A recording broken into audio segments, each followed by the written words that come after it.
Hello students, स्वागत है आपका अपने YouTube channel UP board classes पर। आप पढ़ रहे हो क्लास 10th का मैथ और हम लोग पहुंच चुके हैं अभ्यास 5.3 पर। और 5.3 में बच्चों ये तीसरा पार्ट है। इसके पहले हम लोग 2 पार्ट कर चुके हैं। हम समय नहीं गवाते हैं, डायरेक्ट सवाल पर चलते हैं और आप अपना काम पूरा करेंगे क्या, लाइक शेयर सब्सक्राइब का।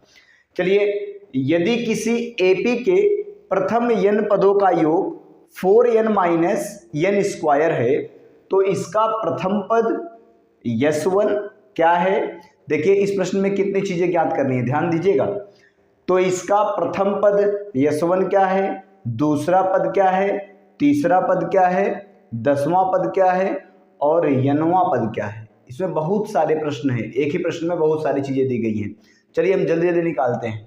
कह रहा है यदि किसी एपी के प्रथम n पदों का योग, इसका मतलब दे रखा है बच्चों कि यस n बराबर दे रखा है n पदों का योग, सम n का मतलब n पदों का, यस मतलब सम योग, ठीक है। क्या कह रहा है कि 4n, वैसे यस का इंग्लिश नाम सम नहीं यहाँ पर है, ठीक है। दे रखा है 4n माइनस n स्क्वायर। तो क्या क्या पूछा है, तो इसका प्रथम पद ज्ञात करिए। अर्थात खुद ही दे दिया है प्रश्न में, उसने लिख कर दिया है कि प्रथम पद जो होगा वो यस1 को बोलोगे। तो सर ये बात पकड़ में नहीं आई कि यस1 को प्रथम पद कैसे बोलेंगे, उसको तो हम ए बोलते हैं। आप तक तो आप यही पढ़े थे कि प्रथम पद ए होता है किसी श्रेणी का। अरे भैया एक बात बताइए, कहीं लिखा है श्रेणी 1 2 3, हम अगर आपसे पूछे बोलो प्रथम पद क्या है तो आप कहोगे सर 1 है। हम बोलेंगे प्रथम पद का योगफल क्या है। प्रथम पद अपने आप में अकेला है ना, तो उसका योगफल भी तो वही होगा, एक ही होगा। तो इसीलिए यहां पर बोल रखा है कि यस1 का यानी प्रथम पद ज्ञात करिए। आप चाहो तो इसको ए बोल सकते हो। तो अगर यस की जगह यस है और n की जगह 1 बोला है करने को, तो रख दो इसमें 4 गुणे में 1 माइनस 1 का स्क्वायर बराबर 4 एकन्ना में 4 माइनस 1 का स्क्वायर 1, 4 में से 1 गया 3। ये पहला आंसर हो गया बच्चों कि यस1 मतलब प्रथम पद 3 है। तो या तो इसको आप ए बोल दो या इसको यस1 बोल दो, तो ये प्रथम पद निकल गया कि इसका मान कितना है, 3 है। चलिए आगे क्या बोल रहा है, बोला है जो जो बातें बोल रहा है उसको हम करते चल रहे हैं। देखिए, तो इसका हो गया दूसरा पद क्या है, दूसरा पद निकालना है अगर, तो एक काम करते हैं कि पहला पद तो निकल गया है और दूसरा पद निकालना है। एक बार इसी इक्वेशन में दो पदों के योगफल में रख कर देखें। तो यस n बराबर दिया था 4n माइनस n स्क्वायर। तो यस दो रखना है दूसरे पद के लिए, तो 4 गुणे में 2 माइनस 2 का स्क्वायर। तो यस2 बराबर क्या हो जाएगा, 4 दूना में 8, 8 माइनस 4, तो यस2 बराबर हो गया 8 में से 4 गया 4। यानी 2 पदों का योगफल है 4, 2 पदों का योगफल है 4। अच्छा, ये 2 पद नहीं है, दूसरा पद नहीं है, 2 पदों का योगफल 4 है। अब आप एक बार बताइए, अगर 2 पदों का योगफल 4 है और पहला पद 3 है, समझिएगा बात को, हम क्या बता रहे हैं, अगर 2 पदों का योगफल 4 है, देखो 2 पदों का योगफल 4 है और उसमें से पहला पद 3 है, तो बताओ दूसरा पद क्या होना चाहिए। 3 और 1 ही ना जोड़ोगे, तो इसका मतलब a2 जो है, a2 इसका मान कितना है, 1 है। दूसरे पद का मान कितना है, 1, दूसरे पद का मान 1 हो गया। दूसरा पद क्या हो गया, 1 हो गया। पहला पद 3 है और दूसरा पद 1 है, ठीक है। आगे देखिएगा बच्चों, आगे जो बोला है उस पर चलते हैं। तो कह रहा है तीसरा पद क्या है, तीसरा पद निकालना है। और आसान बात हो गया। चलो कैसे आसान बात हो गया बताइए, कैसे, सुनिए। तीसरा पद का फार्मूला क्या होता है बच्चों, तीसरे पद का फार्मूला क्या होता है, याद करिए। अरे भैया, आपको समीकरण का मान समांतर श्रेणी का मानक रूप पढ़ाया गया था। क्या पढ़ाया गया था, तीसरा पद a प्लस 2d। तीसरा पद क्या था, a प्लस 2d। तो तीसरा पद हो जाएगा, तीसरा पद हो जाएगा बच्चों a प्लस 2d। समझिएगा बात को, a का मान इधर दिया है 3 और प्लस 2 और d का मान कितना है, d मतलब सार्वांतर, कैसे निकलेगा, दूसरे पद में से पहले पद को घटा दो। तो d बराबर क्या हो जाएगा, देखो हम यहाँ निकाल रहे हैं d बराबर हो जाएगा, दूसरा पद आया है 1 में से घटा दो 3 को, तो कितना आएगा d का मान आएगा बच्चों -2। d का मान कितना आएगा, -2। दिख रहा है आपको ये बातें, d बराबर -2। तो यहाँ हम रख देते हैं d का मान -2। देखिए आगे 3 और धन क्या लिखना, 2 दूना में 4, तो माइनस में 4, और ये आ गया -1। बताइए तीसरा पद क्या आ गया, -1 आ गया, तीसरा पद -1 आ गया। चलिए आगे देखते हैं क्या कह रहा है, कह रहा है 10वां पद बोला है। चलो इधर नहीं, इधर ही जगह है तो इधर ही निपटा देते हैं 10वां पद। अच्छा 10वां पद अगर यही निपटाना है तो चलिए एक काम करते हैं, 10वां पद निकालने के लिए हम क्या कर सकते हैं, सुनिए। अगर 10वें पद में से 10 पदों के योगफल में से, समझिएगा बात को, 10वां पद 11 पदों के योगफल में से 10 पदों का योगफल घटा दे, 11 पदों के योगफल में से 10 पदों का योगफल घटा दे तो अपने आप 10वां पद मिल जाएगा। अगर ऐसे नहीं मतलब निकालना है तो ऐसे निकाल लो बच्चों। 10वां पद क्या होता है बताइए, खुद से बताइए। a प्लस 9d, a का मान बच्चों 3 धन 9 गुणे में, और d का मान बच्चों, d का मान कितना है -2, तो -2 से गुणा कर दो। बताइए लाइन दिख रही है आपको, लाइन ये वाली दिख रही है, अभी तक दिख रही है, ठीक है। चलिए आगे देखिएगा, तो ये हो जाएगा 3 धन 9 दूना में, धन क्यों लिखना बच्चों, -18 होगा ना, तो -18 कितना मान आया इसका, बराबर में इसका मान आ गया 3 में से 18 गया कितना, -15। कितना आया, -15। ये कौन सा पद है -15 बताइएगा, हम देखना चाह रहे हैं कि ये आपको दिख रहा है कि नहीं, आखिरी लाइन, हाँ दिख रहा है, ठीक है। तो -15 ये 10वां पद था, ठीक है। अब आखिरी बात बचा हुआ है, यनवें पद को ज्ञात करिए, यनवें पद को। अच्छा यनवें पद को कैसे निकालें सर, यनवां पद क्या होता है, तो यनवां पद फार्मूला तो होता है an बराबर a plus n minus 1 into D.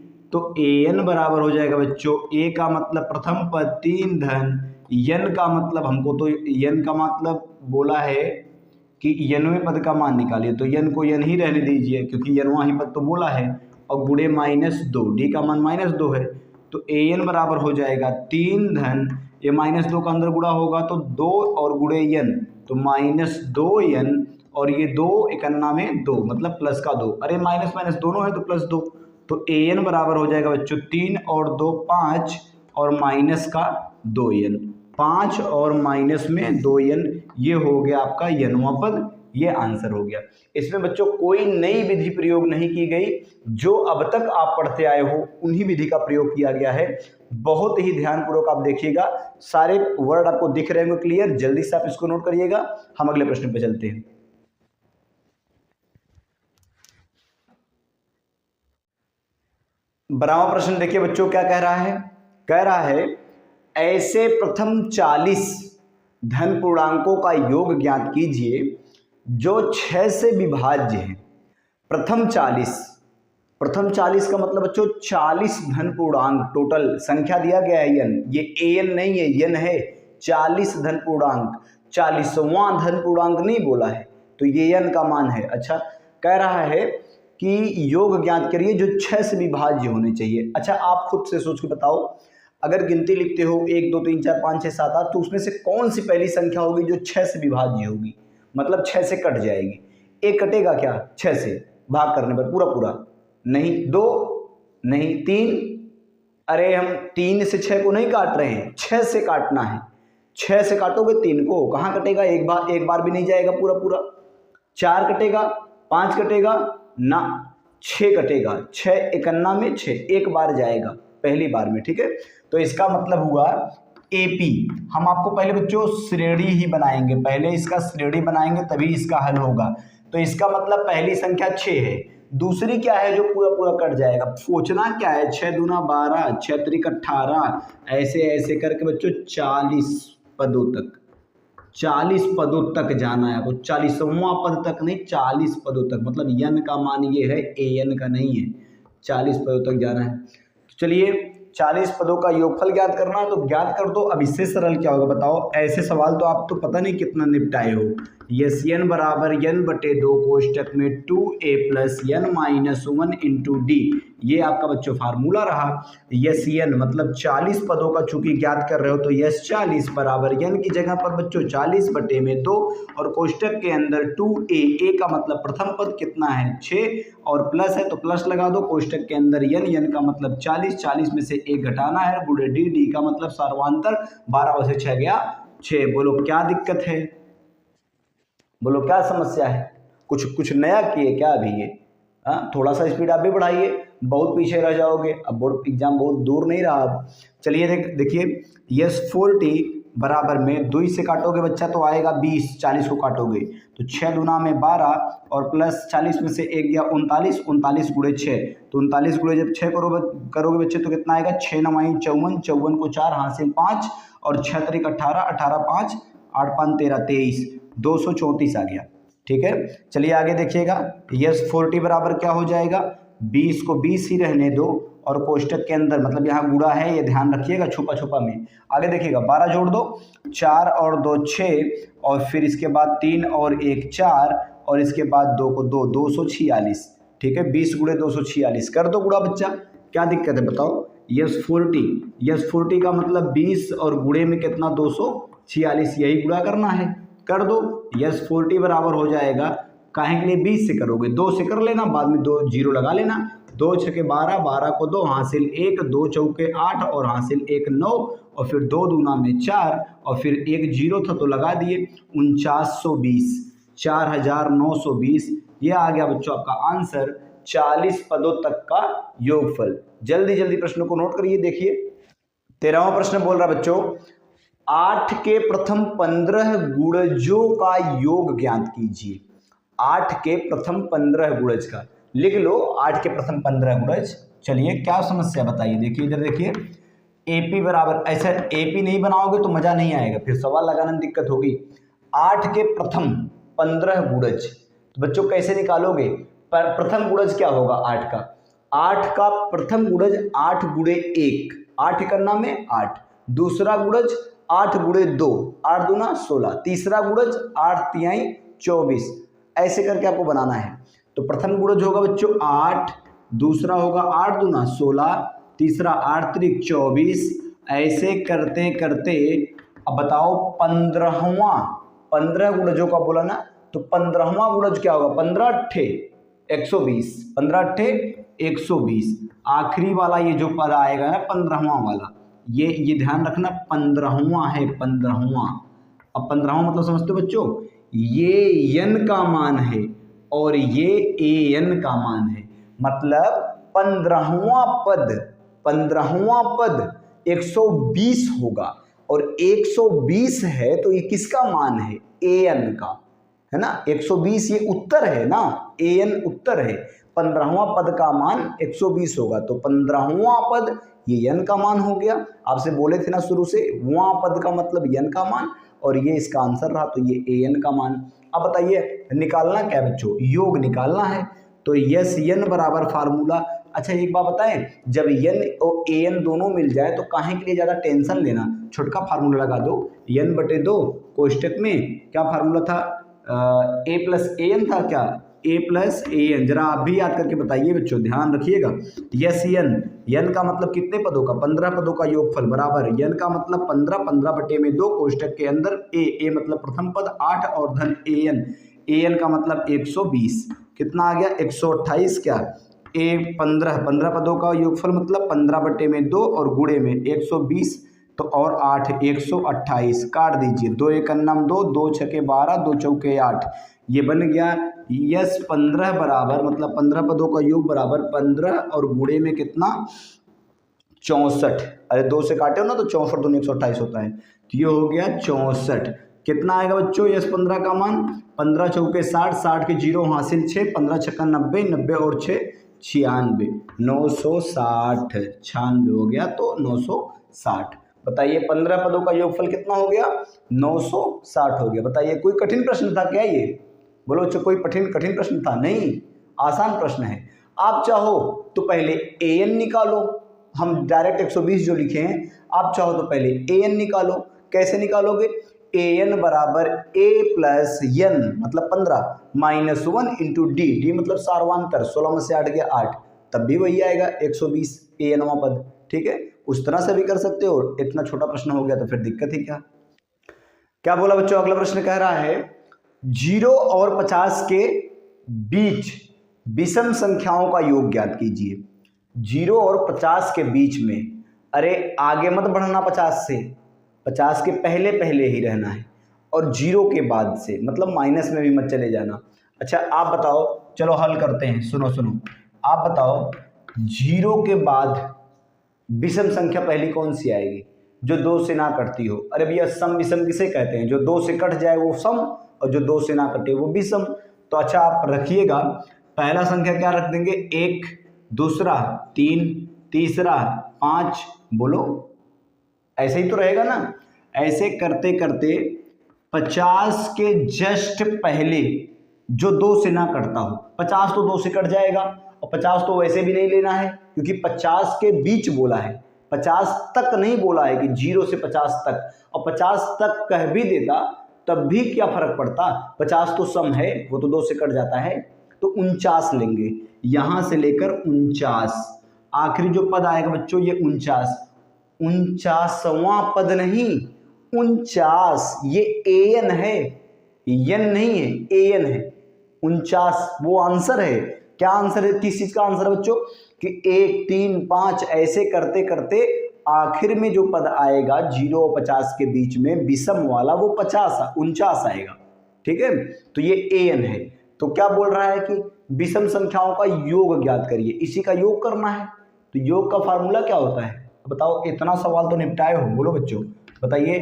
Yes n, लेकिन एक बात, एक समस्या है बच्चों, अभी तो n का मान पता ही नहीं है हमको कि बताइए 1 से लेके ऐसे 1, 3, 5, 7, 9, 11, 13 ऐसे करते करते जब 49 तक जाओगे तो बिचवा में कुल कितना अक्षर पड़ेगा? मतलब अक्षर का मतलब समझ रहे हो ना, कितने अंक, गणित के कितने अंक पड़ेंगे, ये तो पता ही नहीं है कि कितने अंक पड़ेंगे।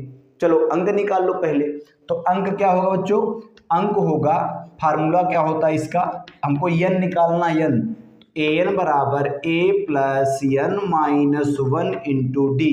an का मतलब 49 बराबर a का मतलब प्रथम पद पर प्लस कोष्टक में n माइनस 1 इंटू डी का मतलब 3 में से 1 गया 2।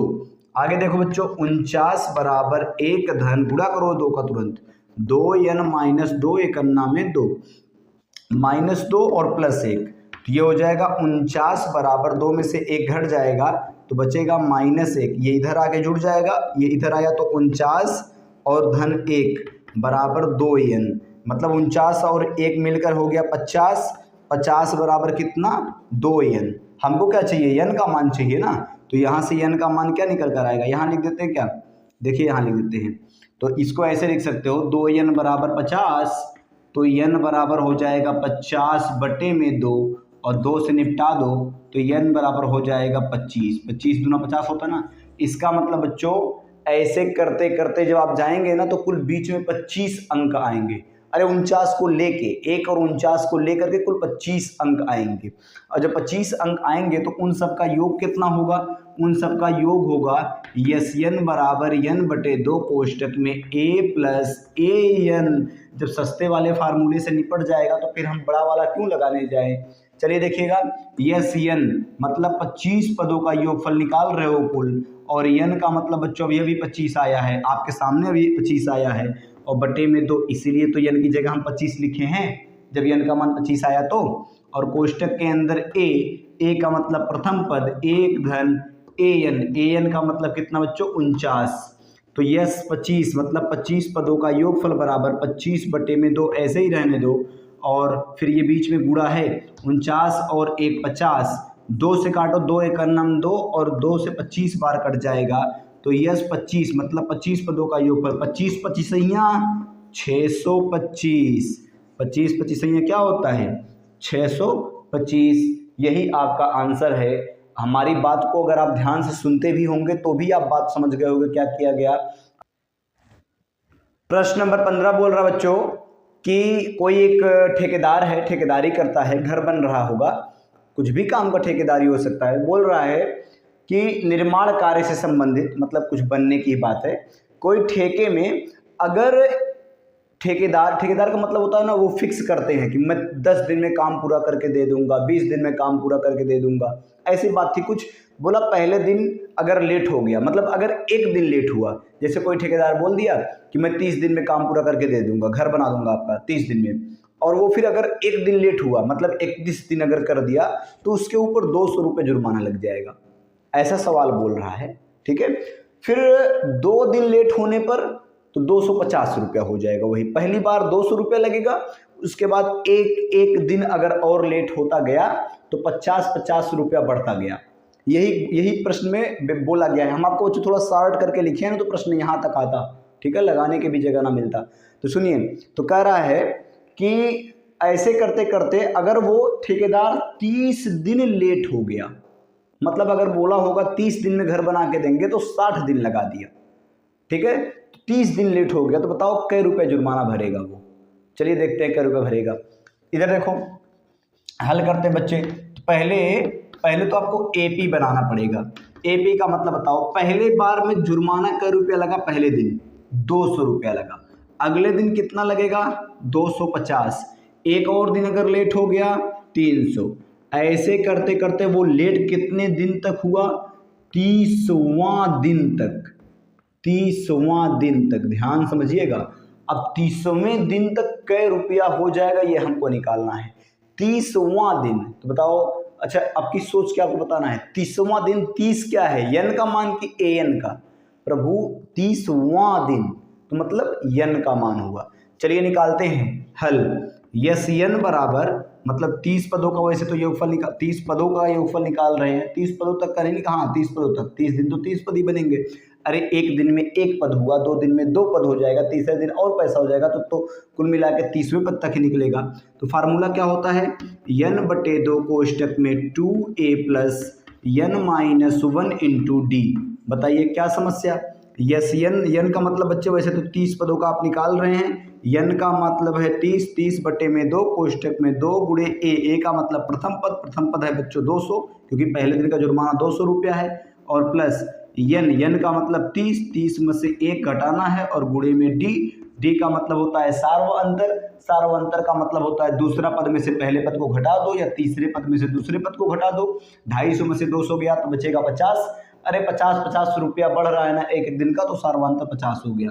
आगे देखिए बच्चे, बराबर 2 से काटे तो आया 15, कोष्टक के अंदर 200 दूना में 400, और 400 प्लस 30 में से 1 गया 29, और 29 और गुणे में कितना 50, 29 गुणे 50, 29 गुणे 50 करने पर कितना आएगा, तो यस 30 बराबर हो जाएगा 29 गुणे 50 करने पर बच्चे आ जाएगा, 15 को तो यहीं रहने दो और कोष्टक लगाते रहो, 400 को 400 ही रहने दो, और प्लस 29 गुणे 50, तो 29 बच्चे होता है 145, और फिर एक जीरो लगा दिए, मतलब 1450। चलिए जोड़ दीजिए उसको, तो यस 30 बराबर हो जाएगा कितना, 15 और गुणे कोष्टक के अंदर है ना, तो गुणे ही है, यहाँ बाहर ध्यान रखिएगा, यहाँ कोई चिन्ह नहीं है तो गुणे ही है। 400 जोड़ो तो 1450 में 400 जोड़े तो हो गया 1850, कितना हो गया 1850। अब इसमें गुणा करना बच्चों 15 का, यानी यस 30 का मान निकल कर आ जाएगा 15 गुणे 1850 करने पर, और 15 गुणे 1850 करने पर आपका आता है 75 को 5 हासिल 7, 15 120, 27 को 7 हासिल 2, 15 कम 15, 15 2 17, तो ये हो जाएगा, एक जीरो लगाना था, 17,750 रुपया। कितना हो गया 17,750। इसका मतलब उस ठेकेदार को 30 दिन लेट करने के मतलब एवज में, उसके बदले में 17,700 रुपया जुर्माना देना पड़ेगा। पता नहीं बेचारा कमाया भी था कि नहीं उतना, पर लेट हो गया तो हो गया। चलिए सवाल नोट करिए इसको। 16 नंबर प्रश्न देखिएगा, कह रहा है कि कोई एक बच्चा है, स्कूल में जीता है 700 रुपया और कुल मिलाकर वो 7 गेम जीता है, जैसे अलग अलग सब्जेक्ट के लिए मान लो, ठीक है। 700 रुपया रखा गया है और हर विषय का मतलब पहला पुरस्कार जितने रुपए का होगा उसका, चाहे जितने का हो, वो निकालना है आपको। पहला पुरस्कार जितने का है, दूसरे वाला जो पुरस्कार है उससे 20 रुपया कम है। जैसे पहले वाले के लिए मान लो वो मैथ में हमने उसको पढ़ाया, आप पढ़ रहे हैं जैसे, तो उसने अच्छा परफॉर्म किया तो उसको जितने रुपए का पुरस्कार मिला, दूसरा वाला सब्जेक्ट के लिए 20 रुपये कम मिला, तीसरे के लिए 20 रुपया और कम मिला, तो मतलब पहले वाले से तीसरे वाले में 40 रुपया का अंतर हो गया। ऐसे उससे और 20 रुपया कम, ऐसे करते करते 7 पदों तक वो गया है। कुल 7 सब्जेक्ट थे। कह रहा है किसी स्कूल के विद्यार्थी को उसके समग्र शैक्षिक प्रदर्शन के लिए, तो इसका मतलब बच्चों सुनिए, टोटल राशि जो है ना, टोटल यसियन कुल पैसा उसको है 700 रुपया।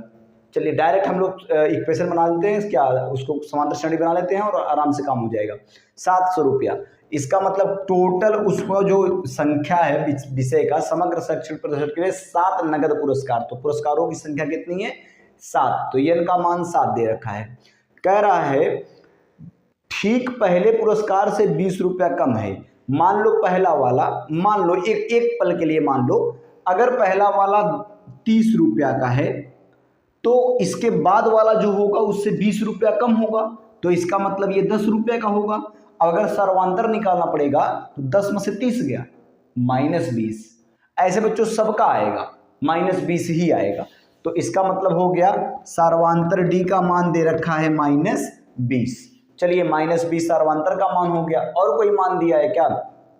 नहीं, और कोई मान नहीं दिया है। तो हमको निकालना क्या है कि प्रत्येक पुरस्कार का मान कितना है। तो चलिए अगर हम पहला मान निकाल लेते कि पहले वाले पुरस्कार का दाम कितना है, तो आराम से उसी में से 20 घटाते चले जाओ, 7 बार काम हो जाएगा। चलिए इधर देखिएगा, यन बराबर फार्मूला क्या होता है, n/2 कोष्टक के अंदर 2a + n-1 × t। आगे देखिएगा, यन मतलब 700 रुपया है, बराबर यन का मतलब 7/2 कोष्टक के अंदर 2 गुणों में ए का मान पता ही नहीं है, और अरे यही तो निकालना है भैया, पहला वाला दाम कितना है। यन का मतलब 7 में से 1 गया 6, और डी का मतलब है -20, सर्वांतर का मतलब हुआ -20।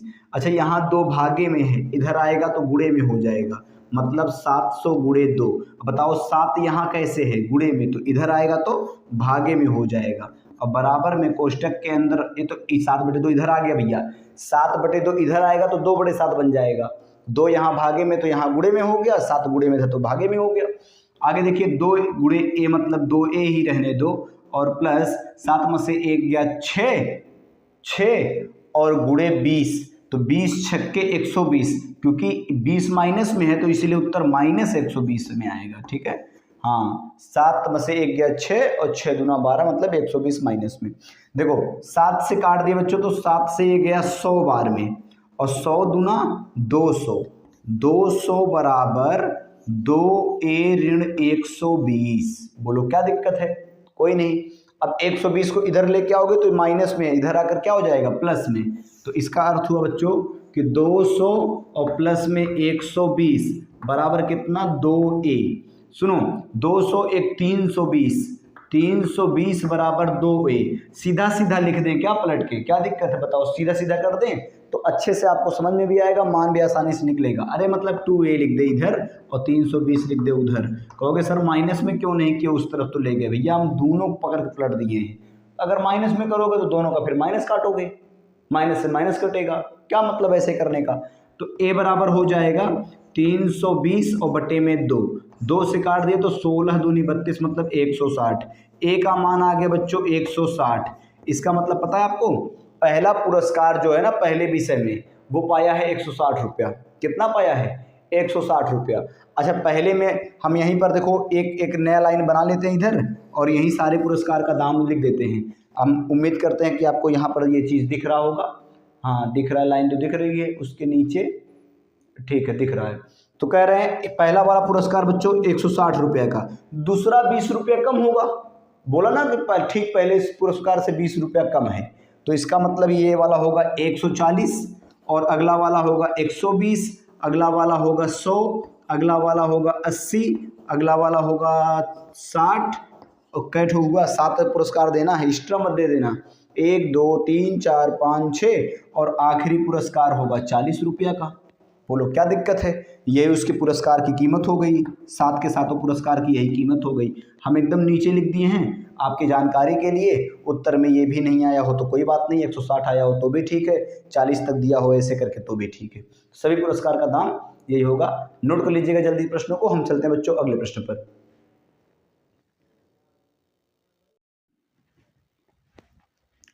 अगला प्रश्न देखो बच्चों क्या कह रहा है। कह रहा है 17 नंबर प्रश्न देखिए, कह रहा है एक स्कूल के विद्यार्थियों ने वायु प्रदूषण को कम करने के लिए स्कूल के अंदर और बाहर पेड़ लगाने के बारे में सोचा। प्रश्न को मारो गोली। हम आपको समझा देते हैं क्या बात है, सुनिए। एकदम पूरे प्रश्न को समझा रहे हैं, सुनिए। एक स्कूल के बच्चे हैं, वो स्कूल के अंदर और बाहर पेड़ लगाना चाहते हैं। तो 1 से लेकर 12 तक का स्कूल है, 1 से लेकर 12 तक। ध्यान रखिएगा, छोटा स्कूल नहीं, बड़ा स्कूल है ये, ठीक है, बड़ा वाला स्कूल है। और बच्चा जो जिस क्लास में है वो उतना पेड़ लगाएगा। जैसे एक बच्चे को लगाना है, मान लो मॉनिटर को काम कर दे दिया गया, चल भाई तू पेड़ लगा, मॉनिटर को काम दे दिया गया। अब मॉनिटर का मतलब अगर कक्षा 1 का मॉनिटर है तो वो 1 पेड़ लगाएगा, कक्षा 2 वाला 2 पेड़ लगाएगा, 3 वाला 3 पेड़ लगाएगा, 12 वाला कैठ लगाएगा, 12 पेड़ लगाएगा। लेकिन ये अभी इतने पे बात नहीं रुकी है, कक्षा 1 के 3 अनुभाग चलते हैं।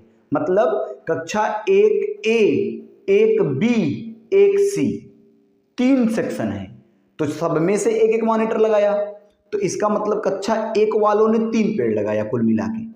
बात समझ पा रहे हैं, कक्षा 1 वालों ने कुल मिला के 3 पेड़ लगाया। ऐसे जब 2 वाला होगा बच्चा, कक्षा 2 वाला, तो पहले कमरे वाले ने मतलब 2A वाले ने 2 पेड़ लगाया, फिर 2B वाले ने 2 पेड़ लगाया और 2C वाले ने 2 पेड़ लगाया। तो कुल मिला के 2 2 और 2 2 3 6 पेड़ हो गया।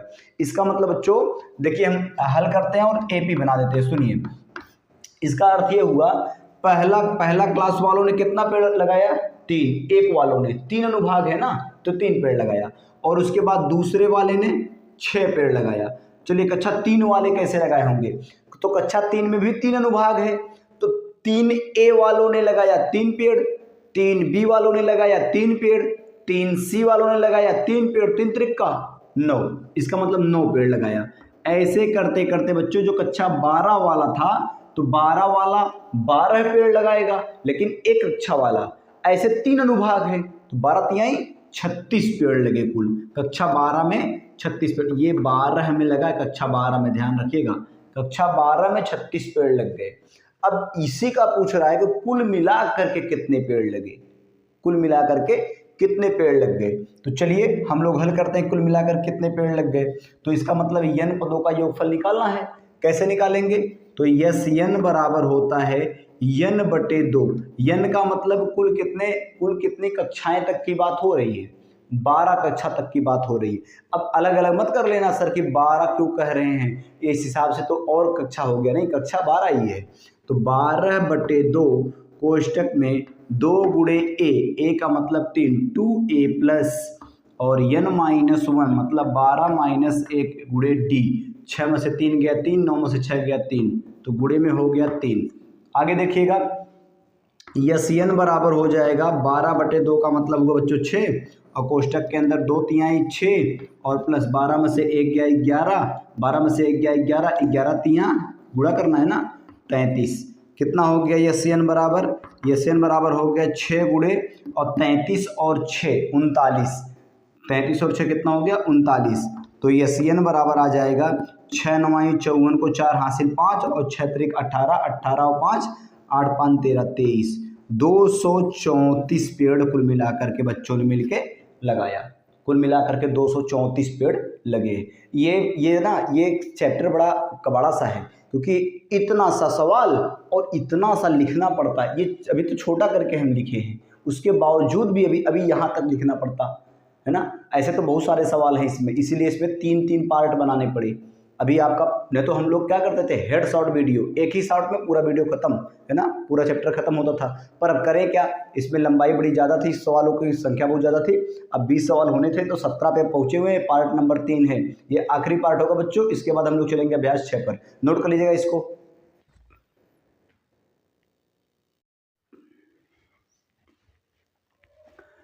अगला प्रश्न देखिए बच्चों क्या कह रहा है, 18वां देखिए, केंद्र ए, अरे सवाल को छोड़ो, हम आपको समझाते हैं, सुनिए इधर देखिए, एक इधर देखिए एक फिगर बनाया गया है, वहां पर एक केंद्र ए दिखाया गया है और ए से बीच और बी के बीच एक दूरी ली गई है और यहां से ऐसे करके एक राउंड मारा गया, सिर्फ आधा राउंड, समझिएगा, आधा राउंड, मतलब टोटल आकृति अगर इसकी देखी जाए तो वो होता है ना क्या, कछो छाप अगरबत्ती मच्छर भगाने वाला सर्कल वाला, वैसा ही है ये।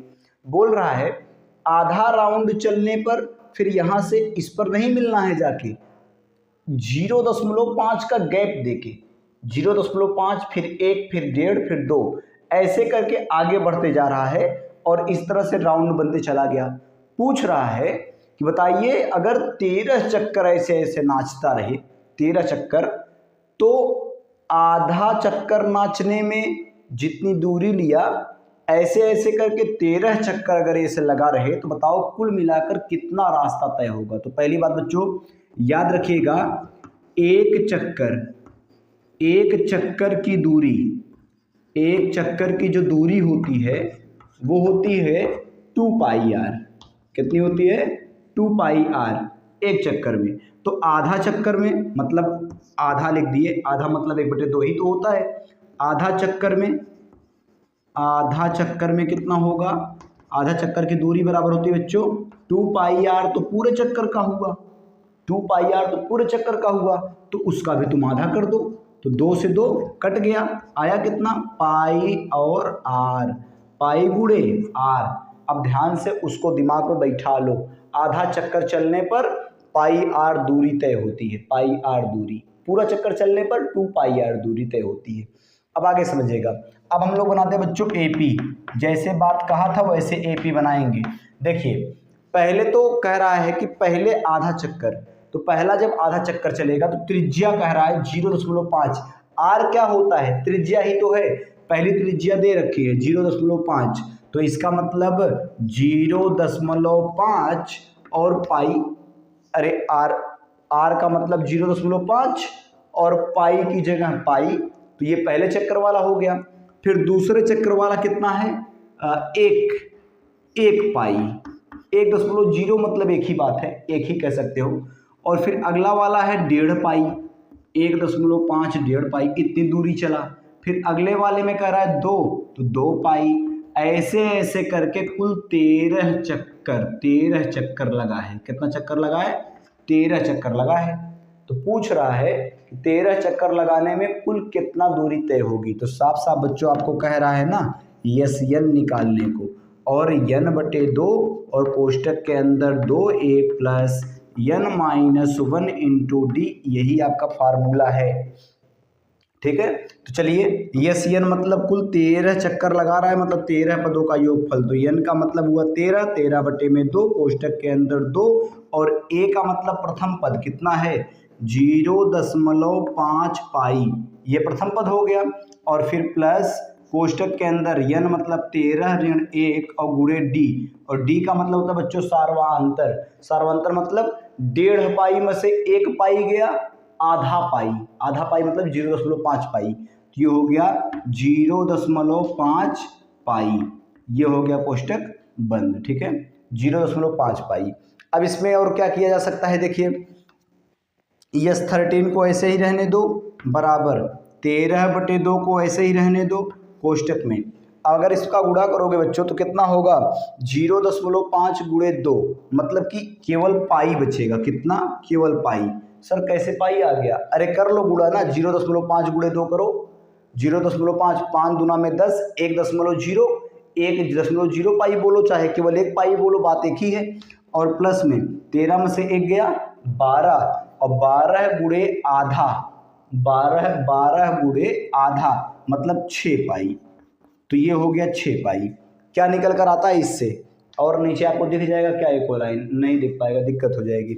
चलिए हम आगे करते हैं, किधर करें अब, उसको मिटाएं क्या, जो वहाँ पे लिखा गया उसको मिटाएं। हम मिटाना नहीं चाह रहे थे क्योंकि हम सोच रहे थे कि एक ही बार में आपका यूज हो पूरी तरह से। चलिए मिटाना पड़ेगा बच्चों, उसको मिटाना पड़ेगा। आप जल्दी जल्दी इसको नोट कर लीजिएगा। हम किनारे वाले को मिटाएंगे, जो उस किनारे लिखा गया है ना, वो एक चक्कर बराबर जो दूरी लिखा गया है उसको मिटाएंगे, ठीक है। चलिए इसको मिटा देते हैं। इसको मिटाना पड़ गया है। आगे देखिएगा तो ये हो जाएगा, क्या नहीं हो जाएगा बताइए तो, S13, अब थोड़ा छोटा लिखें, S13 बराबर 13/2 और कोष्टक के अंदर बच्चों 6 पाई और 1 पाई मिलाकर हो गया 7 पाई। कितना हो गया? 7 पाई। बहुत अच्छी बात है, तो मज़ा आ गया। सर क्यों मज़ा आ गया, हम बताते हैं, सुनिए। S13 बराबर 13/2 गुणे 7 और पाई का मान बच्चों दे रखा है कितना, 22/7। तो हमने रख दिया पाई की जगह 22/7। 7 से 7 कैंसिल, 2 कम 2, 2 1 22। तो ये S13 बराबर आ गया 13 गुणे 11। तो ये S13 का मान आ जाएगा बच्चों 11 तिया 33, 33 को 3, 33 को और थोड़ा दूर लिखें, 33 को 3 हासिल कितना 3, 11 1 कम 11, 11 3 14। उत्तर आ गया 143। कितना आ गया? 143, ठीक है। चलिए इसको नोट कर लीजिएगा जल्दी से। प्रश्न बड़ा अच्छा प्रश्न था ये, थोड़ा सा आपको अटपटा सा लग रहा होगा, पर ब्लैक बोर्ड एक बार देखिए, ग्रीन बोर्ड देखिए कैसे भरा हुआ पूरा है ना। सारे प्रश्न को करिए, जल्दी नोट करिए। चलते हैं अगले प्रश्न पर। 200 लट्ठों की ढेरी के रूप में, 200 लट्ठों को, लट्ठ समझते हो? लट्ठ नहीं समझते? ये देख रहे हो ना, ये लट्ठ है, तुम्हारे लिए ही रखे हैं। जब होमवर्क मिले और पूरा ना करो तो यहीं झुमा के मारे फूट जाए खोपड़ी। 200 लट्ठों को ढेरी को इस प्रकार रखा गया है कि सबसे नीचे पंक्ति में 20 लट्ठे, जो मतलब नीचे वाली लाइन जो है ऐसे 20 लट्ठे रखे गए, उसके ऊपर 19, एक कम, उसके ऊपर 18। ऐसे करते करते बोल रहा है कितनी पंक्तियां बनेंगी कि 200 लट्ठे समाप्त हो जाएं, और सबसे ऊपर जो पंक्ति रहेगी उनमें कै लट्ठा आएगा, ये पूछ रहा है, उसमें कितने लट्ठा आएंगे।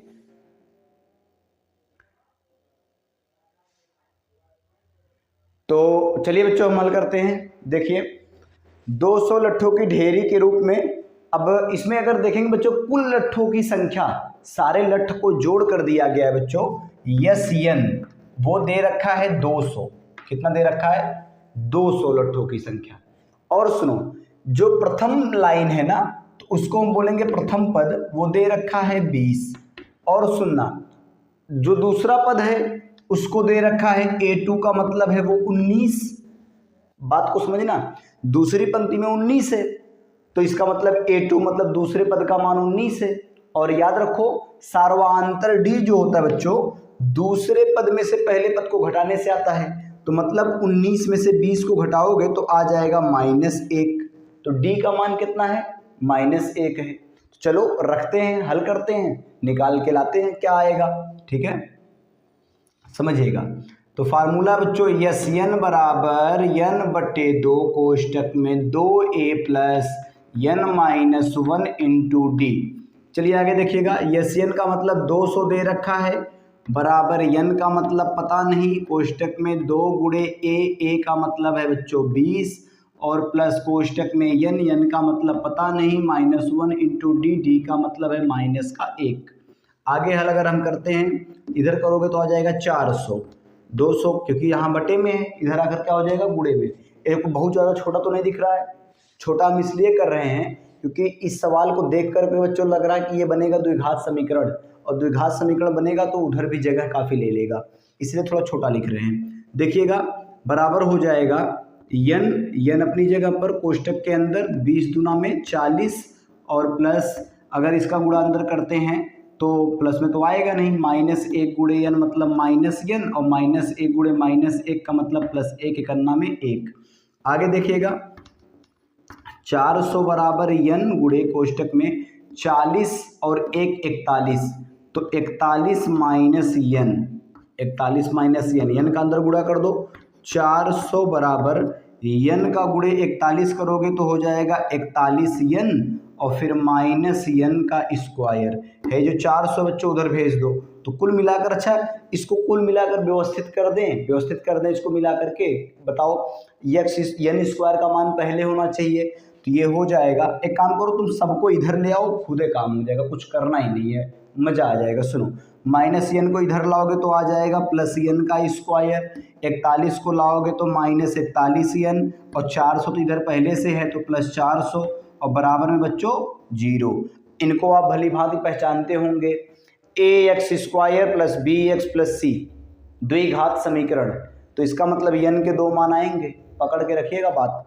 अब 451 में 400 और 400 को ऐसे 2 भागों में तोड़ना है ताकि जोड़ने या घटाने पर तो माइनस 41 आए और गुणा करने पर 400 आए।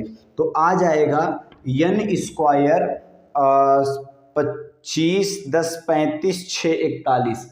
एक काम करिए, -25n और -16n और प्लस 400 बराबर में 0। हमने क्या किया बच्चों, 41 को 2 भागों में तोड़ दिया। अब द्विघात समीकरण हल करना ना बताना पड़े, पूरा अभ्यास पढ़े हो इसका। तो -25n और -16n। आगे अगर इसको हम हल करते हैं, देखिए क्या आ जाएगा। n अगर आप कॉमन ले लेते हैं पहले में से तो आ जाएगा n ऋण 25 और फिर दूसरे वाले में से अगर हम -16 कॉमन ले लेते हैं तो बचेगा n माइनस का 25। ठीक है, दोनों में। अब पूरे में से n माइनस 25 अगर हम कॉमन ले लेते हैं तो अगले कोष्टक में बचेगा n माइनस का 16। ये बच गया, बराबर में 0 को भूल गए क्या? अरे भूलना मत भाई। अब दोनों को बारी बारी 0 के बराबर लिखो, n माइनस 25 बराबर 0। यहाँ से n का मान आ गया 25, n का मान आ गया 25 और दूसरे वाले को ले लो, दूसरे वाले को n माइनस 16 बराबर 0। तो n बराबर हो जाएगा उधर जाकर प्लस का 16, तो n का हो गया मान 16। 2 मान आ गए बच्चों, एक 25 और एक 16। अच्छा, अगर 25 लाइन लगेगी तो सोचना अच्छे से, पहले में 20, पहले में तो 20 हो गया लठ, उसके बाद 19 18 17 16 15 14 13 12 11 ऐसे करके 25 जब हम लोग लठ को लाइन से लगाएंगे ना, 25 लाइनें, तो भैया 200 लठ कम पड़ जाएंगे। मतलब 200 तो 25 पंक्ति आने से पहले ही खत्म हो जाएंगे। तो इसका मतलब n का मान 25 सही नहीं होगा। ठीक है, आप मिला लीजिए दिमाग से थोड़ा सा कि ऐसा करने पर क्या होगा। पहले में ही 20 खपत हो गए लठ और उसके बाद वाले में 19 खपत, फिर 18 खपत। ऐसे करते करते आप जब ऊपर जाएंगे तो 200 लठ तो ऐसे ही खत्म हो जाने हैं। तो इसलिए n का मान हम सफिशिएंट रूप से 16 लेंगे, n का मान 16 लेंगे और यही काफ़ी है। n का मान हो जाएगा 16। तो इसका मतलब ये होगा बच्चों की कुल पंक्तियों की संख्या कितनी होगी? 16। कुल कितनी पंक्तियां होंगी? 16। यहाँ हम लिख देते हैं, देखो पंक्तियों की संख्या, पंक्तियों की संख्या जो है, पंक्तियों की संख्या ये बराबर रहेगी 16। इसका मतलब समझते हैं ये n का मान है। किसका मान है? n का। तो n का मान हो गया 16। ठीक है, एक आंसर तो ये हो गया, क्योंकि प्रश्न में पूछा था, कह रहा है कि पंक्तियों में लट्ठों की संख्या, आखिरी पंक्ति में लट्ठ की संख्या भी बताना है और पंक्तियों की संख्या। ठीक है, तो आखिरी पंक्ति तो निकल गई। अब जरा हम an निकाल दें। an बराबर a का मतलब पहला पंक्ति a प्लस n का मतलब कुल 16 पंक्तियां बनेंगी, -1 गुणे में -1, d का मतलब -1। तो an बराबर हो जाएगा बच्चों 20 और प्लस 16 में से 1 गया 15 और 15 और 15 देखो लिख ही देते हैं, प्लस 16 में से 1 गया 15 और गुणे में कितना माइनस का 1। ठीक है, तो 15 एकन्नम 15। तो an बराबर हो जाएगा बच्चों 20 और -15 एकन्नम -15 और an बराबर हो जाएगा 20 में से 15 गया 5।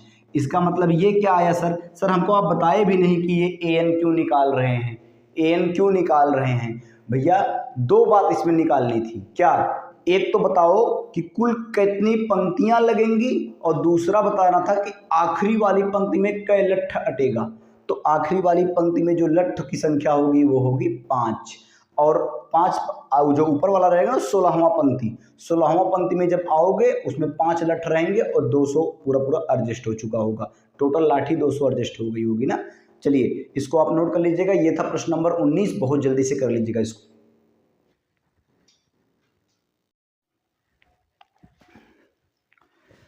चलो बच्चों, ये है अभ्यास का आखिरी प्रश्न, पढ़ते हैं समझते हैं क्या कह रहा है। पढ़ने मत जाओ, यहाँ तक का सवाल था, हम आपको समझा देते हैं, आप बात समझ जाओगे पक्का है। इधर देखिए सुनिए, कह रहा है एक आलू दौड़ पोटैटो रेस, बचपन में कभी खेले हो, शायद ना खेले हो तो छोड़ ही दो, ठीक है। चलिए सुनिए क्या कह रही है ना, कि एक बकेट रखा गया है, एक बाल्टी रखा गया है, उस बाल्टी से पहली बार 5 मीटर दूरी पर एक आलू रखा है। अब एक लड़की है, कोई प्रतियोगी है, आप अपने को समझ लो, यहाँ बाल्टी के पास से दौड़ना है, बकेट के पास से दौड़ना है, दौड़ के जाना है 5 मीटर और फिर एक आलू को उठाना है, एक ही बार में नहीं जाना है, एक बस एक को उठाना है, फिर लौट के आना है, इस बकेट में डालना है। तो इसका मतलब 5 गई, 5 लौटी 10। पर एक काम करो ना, लौटने वाला भी भूल जाओ, आखिरी में हम डबल कर लेंगे, आखिरी में, कब, आखिरी में डबल करेंगे, उसको भी छोड़े रहो। सुनो, मान लो यहाँ से गई 5, पहले आलू को 5 पहुँचाई, अच्छा फिर जब लौटेगी तो ये 5 तो दूरी चलेगी ही, और फिर अगला अलुआ 3 मीटर दूर रखा है, तो 5 और 3 8 मीटर चलेगी, फिर अगला 3 मीटर और दूर रखा है, 8 3 11 मीटर चलेगी, सब चलेगी और फिर लौट के आएगी भी, रखेगी तो फिर जाएगी भी, इसको भी ध्यान रखना। तो लास्ट में हमको डबल करना पड़ेगा, पर अभी के लिए हम चलो लगाते हैं, और कुल मिलाकर ऐसे 10 आलू रखे गए हैं। ये जानते हो क्या कह रहा है, साफ साफ सुनो, ये कह रहा है, पूछ रहा है कि वो लड़की को कुल, उस प्रतियोगी को कुल कितनी दूरी तय करनी पड़ी। तो आपको बच्चा यस एन निकालना है। तो पहले दिया क्या क्या है सुनो, पहले तो प्रथम पद ए दिया है, मतलब पहला आलू 5 मीटर दूर है। इसके बाद कह रहा है सार्वअंतर डी, उसके बाद 3 मीटर की दूरी पर है, तो इसका मतलब सार्वअंतर डी दिया गया है, और कुल आलू की संख्या है 10, तो इसका मतलब यन का मान 10 दिया गया है। और हमको निकालना क्या बच्चों, यस एन। तो फार्मूला क्या होता है, यस एन बराबर यन बटे में 2 कोष्टक में 2a प्लस यन माइनस 1 इंटू डी। देखिए तो यस एन बराबर यन का मतलब हुआ 10 आलू, 10 बटे 2 कोष्टक में 2 गुणे ए का मतलब प्रथम पद मतलब 5 मीटर की दूरी, और प्लस यहाँ लगाना मत भूलना, हम भूल गए थे। यन माइनस 1, यन का मतलब 10, 10 में से 1 घटाना है, और गुणे डी का मतलब सार्वअंतर दे रखा है 3, 2 से काट दो तो आ जाएगा 5। यस एन बराबर 5 कोष्टक के अंदर 5 दूना में 10 धन 9, 10 में से 1 गया 9, 9 त्रिक 27, कितना आ गया बच्चों, यस एन बराबर 5 और गुणे में 27 और 10 हो गया 37।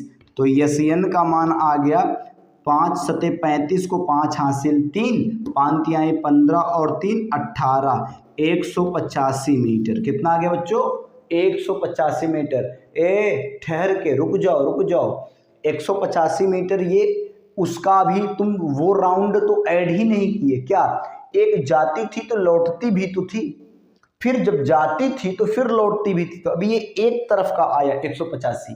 तो बच्चों हमको अभी आप शुरू में बताए थे ना कि डबल करना पड़ेगा, क्यों करना पड़ेगा, तो ये हो जाएगा कुल दूरी जो होगी ना, कुल दूरी उसके द्वारा तय की गई, ये हो जाएगा 185 गुणे 2, दोगुना करना पड़ेगा भाई। तो 5 दूना में 10 को 0 हासिल 1, और फिर 18 दूनी 36 1 37, 370 मीटर की दूरी वो बच्ची या फिर वो कॉम्पिटिटिव तय करेगा, जो भी उस कंपटीशन में भाग कर ले रहा है। बोला ठीक ही है क्या, 2 5 10 की 0 हासिल 1, 2 8 16 1 17 को 7 हासिल 1, 2 1 का नाम 2 1 3, ठीक, बिल्कुल नहीं, कोई समस्या नहीं। तो आप बच्चों जल्दी से प्रश्न को समझ लो, कर लो, पढ़ने से आपको कम समझ में आया रहा हो तो इसको एक बार देख लीजिएगा, जो आपको बता दिए फिगर के साथ ऐसे अच्छे तरीके से। चलिए इसी प्रश्न के साथ बच्चों ये अभ्यास समाप्त होता है। आप अपना काम पूरा कर दीजिएगा, लाइक शेयर सब्सक्राइब जरूर कीजिएगा, दोस्तों तक वीडियो को शेयर कीजिए निश्चित रूप से, ताकि वो भी इस वीडियो को देख पाएँ। अब हम मिलते हैं बच्चे 6.1 के साथ अगले वीडियो में, तब तक के लिए धन्यवाद।